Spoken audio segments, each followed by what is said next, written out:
अस्सलाम वालेकुम प्यारे दोस्तों। बचपन से ही हम लोगों को ये पढ़ाया और बताया जाता है कि इस दुनिया में ऐतिहासिक तौर पर 4 आसमानी किताबें हैं। पहली तौरात और दूसरी ज़बूर, तीसरी इंजील और जबकि चौथी और आखिरी आसमानी किताब कुरान शरीफ है। और जो इनमें से सबसे पहली किताब है और जो किसी दौर में पैगंबर हज़रत मूसा अलैहिस्सलाम के ऊपर नाजिल हुई थी, उसके मानने वालों को या फिर ये कहिए कि उस किताब को फॉलो करने वालों को आज के दौर में यहूदी कहा जाता है, जबकि इंजील को फॉलो करने वाले लोगों को ईसाई मतलब क्रिश्चियन कहा जाता है और आखिर में कुरान को फॉलो करने वाले लोगों को मुसलमान कहा जाता है। मगर अब सवाल यही है कि भाई तौरात, इंजील और कुरान को तो समझ में आ गया, लेकिन ये ज़बूर कहाँ चली गई? आखिर ज़बूर के मानने वाले लोगों को आज के दौर में क्या कहा जाता है और इसके मानने वाले लोग कहाँ रहते हैं? क्या वजह है कि इन तीनों किताबों को लेकर तो अक्सर चर्चाएं की जाती है और हम लोगों को काफ़ी डिटेल में इन तीनों किताबों के बारे में बताया और समझाया भी जाता है, मगर उससे रिलेटेड शायद ही कभी कोई चीज़ हम लोगों को बताई जाती है। लेकिन दोस्तों, क्या आपने कभी सोचा है कि ज़बूर कहाँ गई और इसके मानने वाले लोग आज कौन हैं? तो अब सवाल यही है कि क्या आज के दौर में ज़बूर नाम की ये किताब किसी भी हालत में हमारी इस दुनिया में मौजूद है भी या फिर नहीं? तो दोस्तों चलिए थोड़ा और गहराई में समझते हैं। ज़बूर वो किताब है जो हज़रत दाऊद अलैहिस्सलाम के ऊपर नाजिल हुई थी। इसे ज़बूर कहा जाता है। ज़बूर की बातें आज भी बाइबल में मिलती है, खासकर पुराने नियम जिसे ओल्ड टेस्टामेंट कहा जाता है।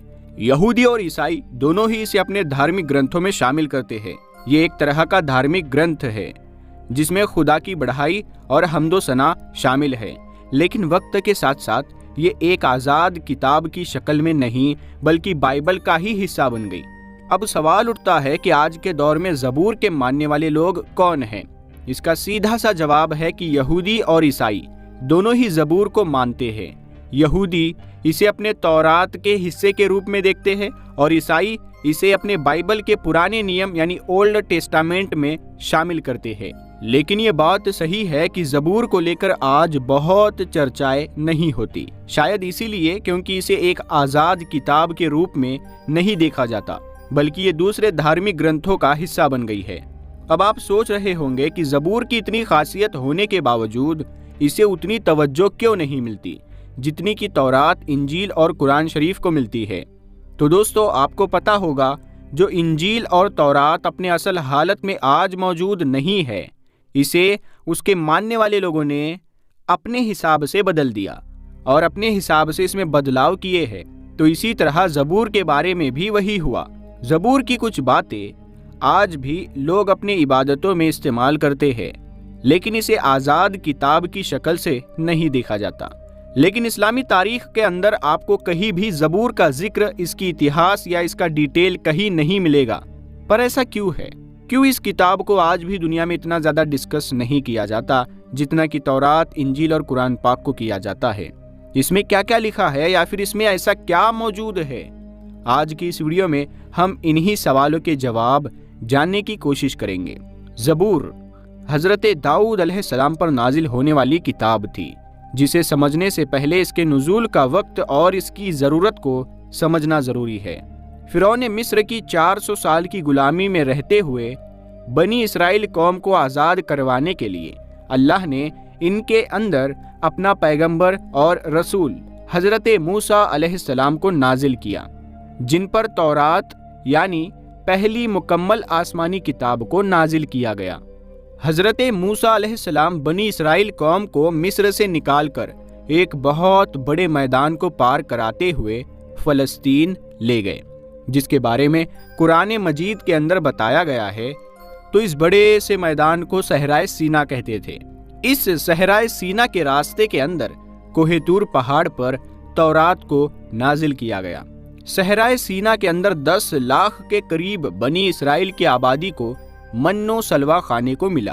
बादलों ने सहरा की धूप से इनको बचाने के लिए इन पर साया किए रखा। पहाड़ों से पानी के चश्मे जारी हुए। हज़रत मूसा अलैहिस्सलाम का ज़माना 1500 ईसा पूर्व यानी आज से 3500 साल पहले का बताया जाता है, या फिर हज़रत ईसा अलैहिस्सलाम की पैदाइश से 1500 साल पहले का। اس وقت فلسطین کے اندر مشرکین کی حکومت تھی۔ حضرت سمیل علیہ السلام جو کہ اللہ کے نبی اور پہلے اسرائیلی بادشاہ تھے، انہوں نے کافی عرصے تک بنی اسرائیل پر حکومت کی، اور جب وہ بوڑھے ہو گئے تو انہوں نے اللہ کے حکم سے طالوت کو ان کا بادشاہ مقرر کیا، اور اس واقعے کا ذکر قرآن کریم کے پارہ نمبر 2 میں سورہ بقرہ کی آیت 245 سے 252 کے اندر ملتا ہے۔ حضرت طالوت علیہ السلام نے 1004 عیسیٰ پورو سے 1020 عیسیٰ پورو تک حکمرانی کی، اور اسی وقت کے اندر فلسطینی فوج سے ایک جنگ ہوئی۔ بنی اسرائیل اس وقت بہت کمزور تھے، اور اپنی طاقت کے نشے کے اندر فلسطینی فوج نے اعلان کیا کہ ہمارے سب سے طاقتور سپاہی جالوت کو اگر تم میں سے کوئی شخص ہرا دے گا یا پھر اسے قتل کر دے گا تو یہ پورا کا پورا فلسطین بنا لڑائی کے تمہارا۔ طالوت علیہ السلام نے یہ اعلان کیا کہ جو بھی شخص یہ کام کرے گا میں اپنی بیٹی کی شادی اس سے کروں گا، اور وہ بنی اسرائیل کا اگلا بادشاہ ہوگا۔ اسی دوران حضرت داؤد علیہ السلام جو کہ اس وقت بکریاں چرایا کرتے تھے، وہ سامنے آتے ہیں اور ایک ہی وار میں اس طاقتور دشمن کو مار دیتے ہیں، اور وعدے کے مطابق اب فلسطین بنی اسرائیل کے حوالے ہو جاتا ہے۔ اسی فلسطینی فوج سے تابوت سکینہ بھی واپس لے لیا گیا، جس کے اندر حضرت موسیٰ علیہ السلام اور حضرت ہارون علیہ السلام کے تبرکات یعنی ان کی اہم چیزیں تھیں۔ حضرت طالوت علیہ السلام کی وفات کے بعد حضرت داؤد علیہ السلام بنی اسرائیل کے بادشاہ بنے، اور پھر بیت المقدس کے اندر اپنا دارالحکومت قائم کیا جس کا نام ہبرون ہے۔ اب تک بنی اسرائیل کے اندر شریعت اللہ کا قانون تورات ہی تھا، اور حضرت داؤد علیہ السلام نے پہلی بار بنی اسرائیل قوم یا پھر یہودی قوم کے لیے ایک عبادت گاہ قائم کرنے کی شروعات کی۔ اس سے پہلے یہودیوں کے اندر کسی عبادت گاہ کا کانسیپٹ موجود نہیں تھا۔ یہاں پر تابوت سکینہ کو بھی لا کر رکھا گیا، اور یہ نام اس لیے رکھا گیا کیونکہ یہ حضرت داؤد علیہ السلام کی زندگی کے اندر تعمیر نہیں ہو سکا، بلکہ آپ کے بیٹے اور اگلے پیغمبر حضرت سلیمان علیہ السلام نے اسے تعمیر کیا، جن کے نام کی وجہ سے اسے ہیکل سلیمانی کہتے ہیں۔ اب کیونکہ بنی اسرائیل قوم کے پاس کتاب بھی تھی، عبادت کا کانسیپٹ بھی تھا، لہٰذا حضرت داؤد علیہ السلام کی زندگی میں ان پر زبور نازل ہوئی، جس کا مطلب ہے ٹکڑا۔ اب یہاں پر سب سے اہم اور سمجھنے کی بات یہ ہے کہ زبور کوئی شریعت کی کتاب نہیں ہے، بلکہ اللہ کی تعریف اور حمد و ثنا سے بھری ہوئی کتاب ہے، کیونکہ اللہ نے داؤد علیہ السلام کو لوہے کو نرم کرنے کی طاقت اور انتہائی خوبصورت آواز عطا کرنے کے ساتھ ساتھ اللہ کی حمد و ثنا اتنے خوبصورت انداز کے اندر بیان کرنے کا معجزہ عطا کیا تھا جو کہ آج تک کسی اور کو عطا نہیں کیا گیا۔ زبور کی پوری کتاب بھی اللہ کی تعریف، اس کی بڑائی اور اس کی حمد و ثنا سے بھری ہوئی ہے۔ اس کے اندر زندگی گزارنے کے کوئی احکامات موجود نہیں ہے، نہ ہی کوئی اتہاس، بھوشیوانیاں، ایسا کچھ موجود نہیں ہے۔ یعنی زبور کی بنیاد پر کسی سوسائٹی یا سماج کی بنیاد نہیں رکھی جا سکتی۔ یہ کوئی الگ سے شریعت یا اللہ کا قانون نہیں ہے۔ اس کتاب کے نازل ہونے کے بعد بنی اسرائیل قوم کو باقاعدہ طور پر اللہ کی حمد و ثنا اور اس کی عبادت کا طریقہ سکھایا گیا۔ حضرت داؤد علیہ السلام جب بھی زبور کی تلاوت کیا کرتے تو آسمان، پہاڑ، ندیاں اس آواز کو سن کر آپ کے ساتھ جھومنے لگتی۔ اس کلام اور آپ کی آواز کے اندر اتنا اثر تھا کہ یہ دنیا کے اندر انسانوں کو جنت کی آواز محسوس ہوا کرتی۔ حضرت داؤد علیہ السلام کی وفات کے بعد یہ آواز تو باقی نہ رہی، مگر یہ کلام بنی اسرائیل قوم ہیکل سلیمانی کے اندر خدا کی بڑائی اور اس کی عبادت کو بیان کرنے کے لیے پہلے بھی پڑھا کرتی اور آج بھی پڑھتی ہے، جو کہ ظاہر ہے کہ ہزاروں سالوں سے ایک جنریشن سے دوسری جنریشن تک پاس ہوتے ہوئے اپنی اصلی حالت کے اندر آج نہ تو مکمل طور پر محفوظ ہے اور نہ ہی اس کے اندر مکمل طور پر وہ چیز موجود ہے جو کہ حضرت داؤد علیہ السلام پر اللہ تبارک و تعالیٰ نے نازل فرمائی تھی۔ یہ تمام آسمانی الفاظ یعنی حضرت موسیٰ علیہ السلام پر نازل ہونے والی تورات سے پہلے کے صحیفے، خود تورات اور زبور کو اولڈ ٹیسٹامنٹ یا پھر پرانے عہد نامہ کے نام سے جانا جاتا ہے، جبکہ انجیل مقدس کے تمام نسخوں اور رسولوں کے اعمال हवारियों के खतूत जिसके अंदर शामिल है, इसको अहद नामा जदीद या फिर न्यू टेस्टामेंट कहा जाता है। ज़बूर की कुछ आयत का तर्जुमा मैं आपको पढ़कर सुना देता हूँ ताकि आपको बेहतर तौर पर पूरी किताब का मकसद समझ में आए। खुदावंद मेरा मालिक है, मुझे किसी चीज़ की कमी नहीं होगी। वो मुझे हरी भरी चरागाहों के अंदर बिठाता है और मुझे सुकून के चश्मों के पास ले जाता है। वो मेरी जान को जिंदा रखता है। वो मुझे अपने नाम की खातिर सच की राह पर ले चलता है। चाहे मौत की किसी वादी से मेरा गुजर हो तो भी मैं किसी बला से नहीं डरूंगा, क्योंकि तू मेरे साथ है। तेरे असा और तेरी लाठी से मुझे तसल्ली मिलती है। तूने मेरे दुश्मनों के मुकाबले में मेरे सामने दस्तरखान बिछाया है। तूने मेरे सर पर तेल मला है। हमेशा भलाई और रहमत मेरे सर पर रहेगी और मैं हमेशा के लिए खुदावंद के घर में ही रहूंगा। प्यारे दोस्तों, पूरी ज़बूर इसी तरह से अल्लाह तबारक व तआला की हम्दो सना पर है।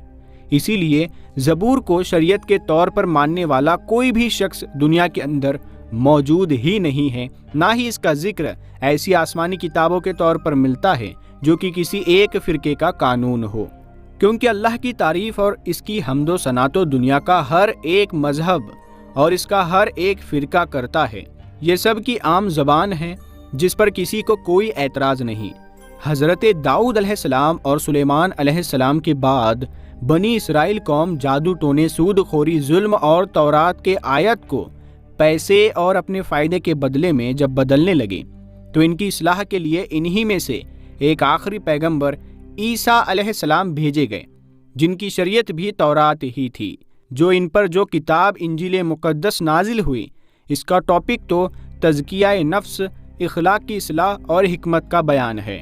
क्योंकि यहूद के उलमा के अंदर इस वक्त जो बिगाड़ मौजूद था वो इखलाकी तौर पर था, इसीलिए तौरात की बाकी तमाम शरीयत को बिल्कुल वैसे ही रखा गया, लेकिन इंजील की सूरत के अंदर कुछ अहकाम अल्लाह ने नाजिल करके इनकी इस्लाह की कोशिश की। लेकिन इन लोगों ने ईसा अलैहिस्सलाम को भी झूठा कहकर इनका भी इनकार कर दिया। आखिर में दोस्तों, ये जानना बहुत ज़रूरी है कि सभी 4 आसमानी किताबें मुक़द्दस हैं और उनका अपना एक अलग मकाम है। ज़बूर भले ही आज एक आज़ाद किताब के शक्ल में नहीं जानी जाती, लेकिन इसके ऊपर हर मुसलमान ईमान रखता है और बाकी यहूदी और ईसाई धर्म में भी इसके होने को नकारा नहीं जा सकता। ये हमें ये भी सिखाता है कि वक्त के साथ धार्मिक ग्रंथ और उनके मानने वाले कैसे बदलते हैं, लेकिन अल्हम्दुलिल्लाह अल्लाह ताला ने कुरान की हिफाजत का जिम्मा खुद ले रखा है और यही वजह है कि आज से 1400 साल का अरसा गुजर जाने के बाद भी कुरान करीम अपनी असली हालत में मौजूद है। इसके ऊपर ज़बर, ज़ेर, पेश या किसी एक हर्फ की भी तब्दीली नहीं की जा सकती। अल्लाह ताला हमें समझने की और नेक अमल करने की तौफीक अता फरमाए। आमीन या रब्बुल आलमीन। प्यारे दोस्तों, मुझे उम्मीद है कि आज की इस वीडियो से आपको बहुत कुछ नया जानने को मिला होगा और ये वीडियो आपको पसंद आया होगा। अगर ये वीडियो आपको अच्छा लगा तो इसे लाइक कीजिए और इस चैनल को सब्सक्राइब करके साथ में लगे बेल आइकन को ज़रूर दबा दें। हम मिलते हैं अगली वीडियो के साथ, तब तक के लिए अस्सलामु अलैकुम।